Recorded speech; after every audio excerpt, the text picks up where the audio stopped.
तुम्ही पाहत आहात MCN न्यूज मराठी। वाशिम जिल्ह्यातील मानोरा तालुक्यात येत असलेल्या फुलुंब्री येथील धरणात बुडालेल्या युवकाचा मृतदेह मानवसेवा आपत्ती व्यवस्थापन फाउंडेशन संचालित संत गाडगेबाबा आपत्कालीन शोध व बचाव पथक पिंजरच्या जवानांनी अथक प्रयत्नानंतर शोधून बाहेर काढला।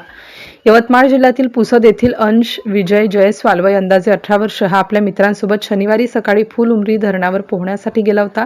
मात्र पाण्याच्या खोलीचा अंदाज न आल्याने तो धरणातील खोल पाण्यात बुडाला।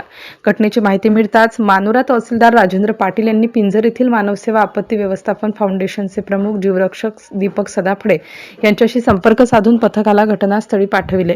पथक प्रमुख दीपक सदाफळे यांच्यासह मयूर सळेदार, अतुल उमाळे, गोपाल गिरे, ऋतिक वाघ व मोहित सोनवणे यांनी शोध मोहीम राबवून धरणातील 25 ते 30 फूट खोल पाण्यात बुडालेल्या या तरुणाचा मृतदेह शोधून बाहेर काढला।